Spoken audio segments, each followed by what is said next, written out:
नमस्कार मंडळी, कसे आहात? आय होप सर्वजण स्वस्त आणि मस्त असतील. तर स्वागत आहे तुमचं पुन्हा एकदा नवीन दिवसाच्या नवीन व्हिडिओमध्ये. तर सर्दीमुळे माझा आवाज असा येत आहे. तर या ठिकाणी सकाळी सकाळी फ्रेश वगैरे होऊन इथे तिघा बहीण भावांचं सोनपापडी खाण्याचं काम सुरू होतं, जी की तिघांना देखील खूप जास्त आवडते.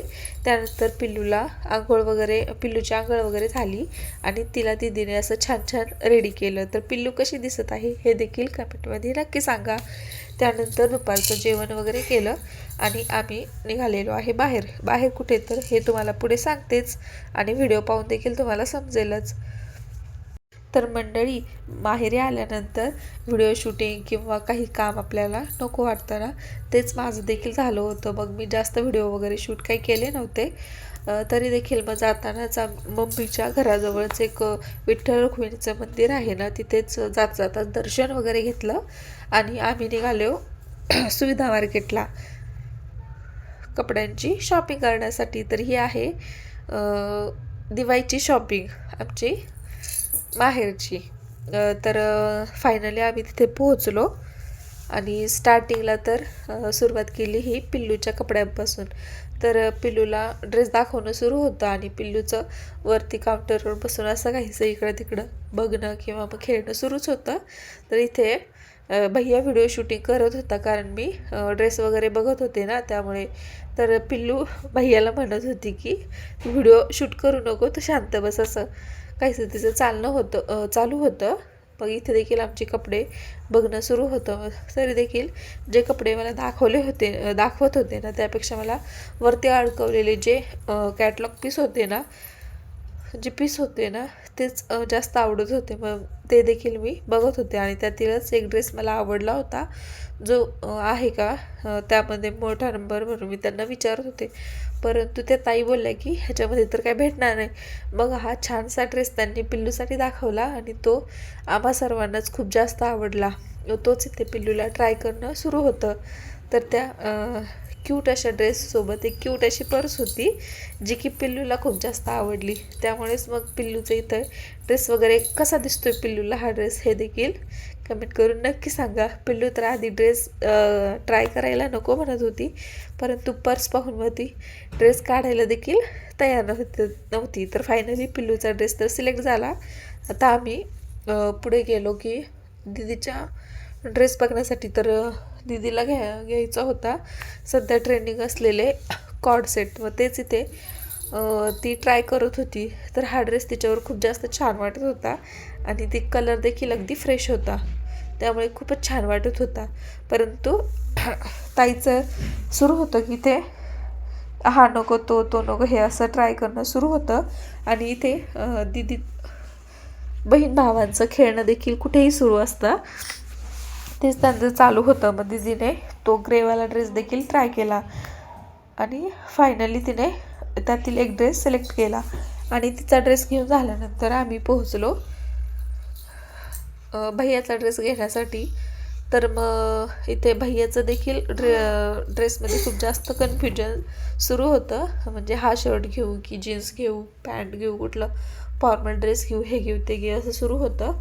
परंतु ते दादाने एक ड्रेस आधी तर त्याला फॉर्मल पॅन्ट वगैरे दाखवली, जीन्सही दाखवली. मग त्याचं सुरू होतं की जीन्स घेऊ की फॉर्मल पॅन्ट घेऊ, असं सुरू होतं. मग ते दादाने समजवल्यानंतर त्याने मग फॉर्मल पॅन्टच घेतली आणि तीच आम्हा सर्वांनाही आवडली होती, कारण त्याच्याकडे ऑलरेडीच भरपूर जीन्स होत्या, त्यामुळे त्याच्या मम्मीने देखील त्याला ती घेऊ दिली नाही.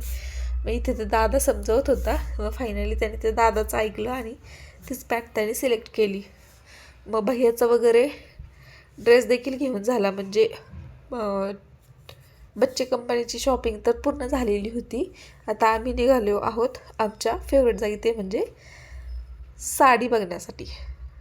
तर इथे साडी सेक्शनमध्ये आल्यानंतर ही पिल्लूचं आणि भैयाचं असंच खेळणं सुरू होतं. आणि स्टार्टिंगला तर ताईच्या म्हणण्यानुसार आम्ही काठपदरवाल्या साड्या बघत होतो, ज्या की आवडल्या तर होत्या, परंतु त्यामध्ये आम्हाला दुसरे कलर पाहिजे होते, ते काय तिथे नव्हते. त्यामुळे म्हटलं चला अजून भरपूर साऱ्या साड्या होत्या तर त्याच बघूया. मग फायनली आम्ही खूप साऱ्या साड्या बघितल्यानंतर 2 साड्या आमच्या दोघींसाठी सिलेक्ट केल्या. त्यानंतर मग पर्स वगैरे किंवा मग साडीवर मॅचिंग पर्कर वगैरे पर्स वगैरे असं छोटं मोठं जे काय होतं ना ते सर्व शॉपिंग पूर्ण झाली. आणि बिलिंग वगैरे करून मग दादा आम्हाला घेण्यासाठी आलेला होता. तर इथे 4 व्हीलरमध्ये बसल्यानंतर पिलूचा आनंद गगनात मावत नव्हता, कारण पाऊस देखील सुरू झालेला होता. मग इथे पिल्लू दादाच्या मांडीवरच बसलेली होती. आणि मग इथे गाडीतही शांत काही ती बसलेलीच नव्हती, तिचं असंच काहीच बोलणं वगैरे बडबड मस्ती वगैरे सुरूच होती. तर फायनली आम्ही पोहोचलो घरी. बाहेर पाऊस पडत होता. वडापाव वगैरे खाण्याची इच्छा तर झाली होती, परंतु दादाला रिटर्न जायचं होतं, त्यामुळे तो बोलला की तुम्हीच वडापाव वगैरे जे काय असेल ते खाऊन घ्या, मी तुम्हाला सोडतो आणि मी रिटर्न जातो. तर मग आम्ही पार्सल वगैरे घेतलं आणि घरी पोहोचलो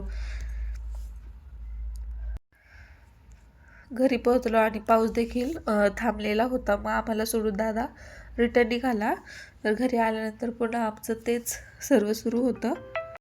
घरी आल्यानंतर तेच आम्ही जी खरेदी केली होती तेच वहिनीला इथे दाखवण्याचं काम सुरू होतं. तर ही वहिनीच्या हाताची साडी आहे ना ती मग मी सिलेक्ट केली होती माझ्यासाठी. तर ते कलर कॉम्बिनेशन आणि डिझाईन वगैरे मला खूप जास्त आवडली होती.